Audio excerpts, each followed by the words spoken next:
नमस्कार, स्वागत है आप सभी का एजुकेशन मंत्रा में। दोस्तों, बीएड वर्सेस बीटीसी की कुछ ताज़ी खबरें देखेंगे। बहुत दिन से बीएड वर्सेस बीटीसी मामले पर कोई अपडेट नहीं निकल के आई है। बीएड छात्रों ने पुनः वापसी की अपील की है और साथ ही साथ अब की बार 1,10,000 पदों पर शिक्षक भर्ती आपको देखने के लिए मिलेगी। यूपीएससी पेट 2023 संबंधी कुछ महत्वपूर्ण सूचनाएं हैं। तो चलिए दोस्तों, सारी अपडेट्स पर नज़र डालते हैं।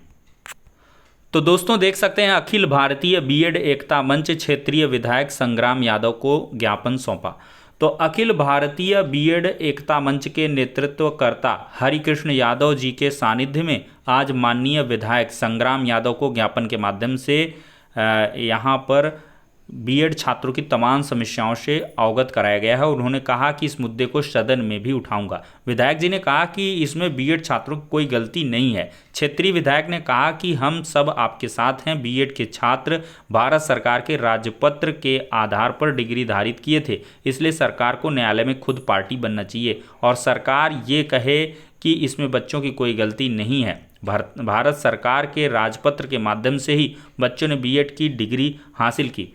इसमें देखा जाए तो बीएड वालों की जीत पक्की है और आप लोग तत्परता से आंदोलन जारी रखिए। इस तरह अपना एक प्रतिनिधिमंडल राष्ट्रीय अध्यक्ष अखिलेश यादव के पास भी जाइए और उनको भी बीएड डिग्री धारकों की समस्या से अवगत कराइए। तो विधायक ने छात्रों को लड़ाई में सहभागिता करते हुए हम सब आपके साथ हैं और रहेंगे भी, न्याय अवश्य मिलेगा, इस प्रकार का आश्वासन यहाँ पर देखने के लिए मिला है। तो यहाँ पर देख सकते हैं ये भी चीज़ है। एमएलए संग्राम यादव को ये ज्ञापन सौंपा गया है। आजमगढ़ से ये आते हैं और देखा जाए तो ये इमेज के माध्यम से आप देख सकते हैं बीएड के छात्र हैं, ज्ञापन सौंप रहे हैं। अखिल भारतीय बीएड मोर्चा का जो ज्ञापन है। और दोस्तों, देखा जाए तो जो सुनवाइयाँ हैं, अहम सुनवाइयाँ, वो थोड़ा इधर दशहरे की छुट्टियों की वजह से थोड़ी सी टली हैं, लेकिन जो नेक्स्ट वीक होगा उसमें बीएड वर्सेस बीटीसी की जो रिव्यू पिटीशन हो गई, मॉडिफिकेशन वगैरह की पिटीशन हो गई, पश्चिम बंगाल वाली है, इन सब की जो सुनवाइयाँ हैं वो आपको नवंबर महीने में देखने के लिए मिलेंगी। अगर वहाँ से कोई आउटपुट निकल के आएगा तो आप सभी को अवगत कराएंगे। और बीएड के छात्र एक नई याचिका भी दाखिल करने वाले हैं, सिर्फ इस बिहाफ पर कि जिन्होंने 2018 के गजट के आधार पर 2023 के ऑर्डर आने के पहले पहले जो बीएड कर लिया है, आखिरकार उनका क्या होगा, उनके लिए क्या ऑप्शन कोई है या नहीं भी। क्योंकि यहाँ पर भारत सरकार का जो गजट है, राजपत्र है, उसी के आधार पर बीएड छात्रों ने कहीं ना कहीं जो है बीएड किया है। और साथ ही साथ इनके पास दो ऑप्शन थे, 6 to 8 और साथ ही साथ 9, 10 और 1 to 5 की वैकेंसी दोनों में जाने का। और इस बार देख ही सकते हैं आप बीएड का किस प्रकार से क्रेज घटा है। साथ ही साथ डीएलएड का भी घटा है, चूँकि वैकेंसी आ नहीं रही हैं, तो ऐसे में डीएलएड भी कोई करने के लिए तैयार ज़्यादा नहीं है। और समय की डिमांड भी यही कह रही है कि जब शिक्षक भर्तियां सरकार देने के लिए तैयार नहीं है और शिक्षक की जो संख्या है वो पर्याप्त बताई जा रही है, योगी जी हर एक मंच से लगातार बड़े बड़े वादे करते हैं और साथ ही साथ लाखों पदों पर शिक्षक भर्तियों की बात भी करते हैं और ये भी कहते हैं कि हमारे पास शिक्षकों की कमी नहीं है। मंत्री जी भी लगातार कह रहे हैं, तो परिस्थितियां अनुकूल नहीं है प्राथमिक में। ये बिल्कुल ही सही बात है। आरटीआई के माध्यम से बहुत सारे जो एप्लीकेशन हैं उनमें भी यही निकल के आया कि भाई अभी वैकेंसी हम नहीं दे रहे हैं और ना ही अभी हमारी प्लानिंग में है। तो ऐसे में छात्रों को अन्य जो प्रतियोगी परीक्षाएं हैं उनकी तरफ जो है झुकाव करना चाहिए। और सबसे बड़ी बात है कि आपको बीपीएससी बड़े अच्छे मौका दे रहा है। अभी 79,000 पदों पर शिक्षक भर्ती हुई और प्राथमिक में बहुत सारे 14,000, एक दो नहीं 14,000, यहाँ पर उत्तर प्रदेश में 17,000 वैकेंसी की बात हो रही थी, 14,000 तो यूपी वाले सेलेक्ट हो गए बिहार में। और 6 to 8 की जो वैकेंसी आएगी दोस्तों, तो उसमें भी बहुत ही बेहतरीन मौका है और ये बहाली 1,10,000 पदों पर होने वाली है। तो इसमें भी आप आराम से अपना जो स्थान है वो ले सकते हैं। देख भी सकते हैं दूसरे चरण में होगी 1,10,000 अध्यापकों की नियुक्ति।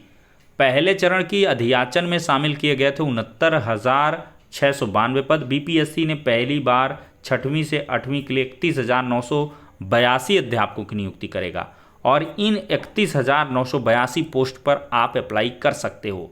ठीक है दोस्तों, 9, 10, 11, 12 वाले जिन्होंने एस्टेट दे लिया होगा वो भी आराम से इसमें जो है अप्लाई कर सकते हैं। तो इस लिहाज से आप लोग काम करें।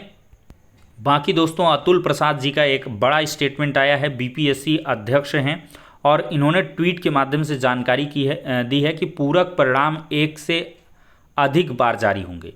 तो बिहार शिक्षक भर्ती परीक्षा के हाल में जारी रिजल्ट के संबंध में बीपीएससी अध्यक्ष अतुल प्रसाद ने बुधवार को बड़ा बयान दिया है। सोशल मीडिया पर एक पोस्ट शेयर करते हुए उन्होंने बताया है कि रिक्तियों को भरने के लिए एक या अधिक पूरक परिणाम यानी कि सप्लीमेंट्री रिजल्ट जारी किए जाएंगे। उन्होंने कहा है कि बीपीएससी शिक्षक भर्ती परीक्षा परिणाम को कई स्तरों पर जांचा और परखा जा रहा है ताकि अयोग्य उम्मीदवारों को बाहर किया जा सके, इसलिए सभी घोषित परिणाम सशर्त हैं और जांच परख के बाद जो रिक्तियां आएंगी उन्हें एक या अधिक पूरक परिणामों से भरा जाएगा। इस बीच शिक्षक भर्ती परीक्षा का कट ऑफ और अयोग्य उम्मीदवारों की सूची घोषित कर दी गई है।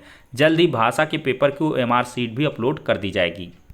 और ये बीपीएससी की तरफ से आज ही नोटिस जारी किया गया है कि जो है ये विज्ञापन संख्या 26/2023 विद्यालय अध्यापक नियुक्ति परीक्षा फल के संबंध में कोई शिकायत है, आपत्ति है तो शपथ पत्र के माध्यम से अभ्यर्थी आयोग के वेबसाइट इस पर अपने लॉगिन आईडी और पासवर्ड के लॉगिन करने के उपरांत डैशबोर्ड पर जाकर 29/10 से 12 नवंबर तक आपत्ति दर्ज करा लें। उल्लेखनीय है कि अभ्यर्थी द्वारा किसी भी अन्य माध्यम से शिकायत जो है वो स्वीकार नहीं होगी। दोस्तों, आप सभी को मालूम हो कि पीटी की परीक्षा कल और परसों यानी कि 28 और 29 अक्टूबर को होने वाली है और पीटी में नकल करते पकड़े जाने पर दर्ज होगा मुकदमा। तो यूपी SSSC की परीक्षा के दरमियान नकल करते हुए अगर आप पकड़े गए तो FIR दर्ज होगी। जिला मुख्यालय पर बृहस्पतिवार को पीटी परीक्षा को लेकर हुई बैठक में अधिकारियों ने आदेश दिया है। तो 28 और 29 अक्टूबर की परीक्षा होने वाली है। अब दोस्तों, यूपी SSSC के एग्ज़ाम के बारे में हम चर्चा करते हैं कि परीक्षा हाल में इतनी सारी चीज़ें आपको बिल्कुल से लेके जाना है। एडमिट कार्ड का प्रिंट आउट ले लें, बिल्कुल होना चाहिए। फ़ोटो पहचान पत्र की मूल प्रति और उसके साथ उसकी एक फ़ोटोकॉपी भी।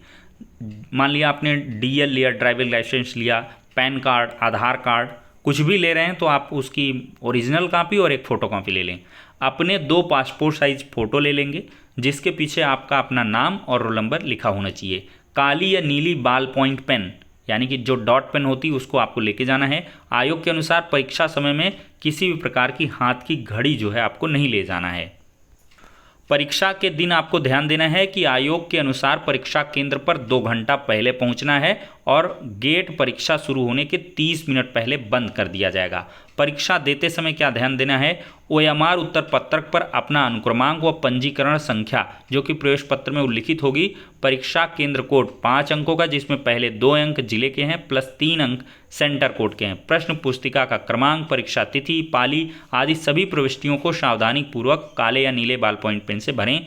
पिछली परीक्षाओं की तरह इसमें भी परीक्षा पुस्तिका सीरीज नहीं रहेगी और OMR की जांच परीक्षा पुस्तिका क्रमांक के आधार पर ही होगी, अतः इसमें सावधानी पूर्वक आप लोग भरेंगे। अभ्यर्थीगण OMR उत्तर पत्रक में निर्धारित स्थान पर स्वहस्त लिपि में हिंदी में अपना पूरा नाम लिखेंगे और इसके बाद अपना साइन करेंगे। अभ्यर्थीगण फोटो युक्त अटेंडेंस सीट पर प्रश्न पुस्तिका क्रमांक और OMR क्रमांक सहित अन्य विवरण भरकर निर्धारित स्थान पर हस्ताक्षर कर देंगे और परीक्षा के दरमियान सभी अभ्यर्थियों के बायोमेट्रिक डेटा कैप्चरिंग यानी कि आइरिस स्कैन की जाएगी और उपस्थित पत्रक में उनका विवरण भरते हुए हस्ताक्षर भी कराए जाएंगे, इसलिए 5 मिनट अतिरिक्त दिए जाएंगे।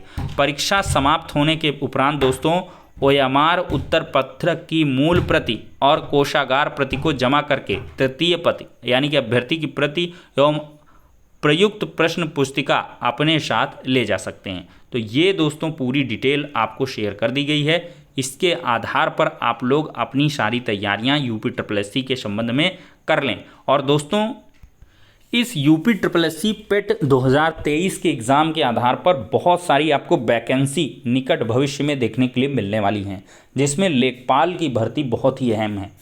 लेखपाल की भर्ती काफ़ी ज़्यादा, लगभग 8000 पदों पर आपको एक नई वैकेंसी भी देखने के लिए मिलेगी और अभी एक मिली भी है। और साथ ही साथ और बहुत सारी वैकेंसी हैं जो आएंगी, क्योंकि देखिए 2024 का इलेक्शन है, पेट अभी हो जा रहा है और 24 के इलेक्शन में भी टाइम है। तो ऐसे में आपको विज्ञापन जरूर देखने के लिए मिलेंगे, आपको आवेदन करने का मौका मिलेगा। और फिर दोस्तों 24 का इलेक्शन होगा तो फिर समझ सकते हैं कि 2027 में जाके इलेक्शन होना है। तो काफ़ी लंबा समय रहने वाला है। तो इस वजह से 27 और 24 के बाद 25, 26, ये लगभग 3-4 साल का जो आपका 26 के लास्ट में या मिड के बाद आपको शायद कोई वैकेंसी देखने को मिले, क्योंकि केंद्र में राज्य में फिर चुनाव के माहौल नहीं रहेंगे। क्योंकि आप उत्तर प्रदेश से हैं, इस वजह से इस बात का ध्यान रखें। चुनाव के समय में हमेशा से वैकेंसी आई हैं और उनका क्लियरेंस फिर जो है कार्यकाल में चलता रहा है। तो फिलहाल के लिए दोस्तों इस वीडियो में इतना ही, नेक्स्ट में मिलते हैं।